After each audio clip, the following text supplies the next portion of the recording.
Miss you Sridevi. మానవ ఏం తింగరా యుక్తాద పాదన ఆపుకోలేకున్నాను. నీ ఇంట నిక్కరముగా అమృతమేనా ఉంది. అక్కడ వంటగదిలో బోర్ నుంచి గిన్నె ఉంది, దాని నిండా అమృతం ఉంది. పోయి తాగు పో. ఆ అమృతంగా ఉంటా. ఆ అమృతం ఏమనుకున్నారు? నా అమృతం ఫ్యాక్టరీ అనుకున్నాను. భలే దొరుకుతారా పోయి. నాకు కూడా ఎడికలు దొరుకుతారో తెలియదు కానీ ఏదో ఆలోచిస్తుంది.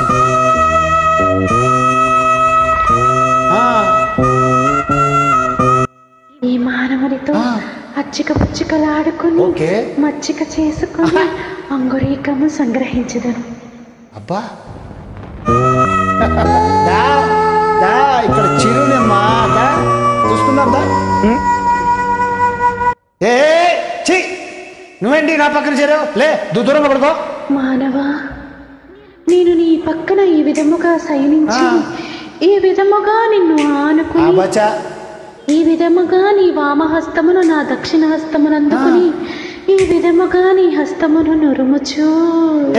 ముందు చేతి మందేమైనా తాగి బాగా కిక్కిందా? తిక్కి మాట్లాడుతున్నావు. ముందు ఇక్కడి నుంచి లేచి అక్కడ పో. అచ్చటికి ఎలా శయనించదు మానవా? నీ వామహస్తం. నువ్వు ఇలా హస్తం గిస్తం అంటూ పార్టీ గురించి మాట్లాడద్దు, సరేనా? ఊసలు కదిలిపోతే ముందు ఇక్కడి నుంచి లే, అక్కడ పో. కలకంట కందేరు నిండిన కనికరము లేదా ఈ కఠిన మానవ జాతికి? అబ్బా ఏమది? ఏమంటివి? నాకు కనికరం లేదా? ఎలా ఉండవాలి? నేనెవరనుకుంచుంటివి? పరమనిష్టాగరిష్ఠుడు, దుష్ట శిక్షకుడు, శిష్ట రక్షకుడైన మారుతి మానస పుత్రుడిని, అకుంఠిత భక్త తోడైన వాయునందుని ప్రియ శిష్యుణ్ణి, పరమ భక్తుణ్ణి. నీ వాత్సలత్వం చెల్లించి ఆ చాపను ఆశ్రయించి ఆ మూల శయనించు.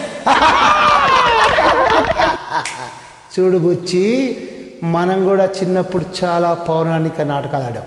నటనలో మనకున్న పేరేంటో తెలుసా? మెగాస్టార్. ఆ గది కాబట్టి మనతో పెట్టుకోకో, పోజులు కదిలిపోతాయి. లే ఇక్కడి నుంచి లేచి ఆ మూల పడుకో.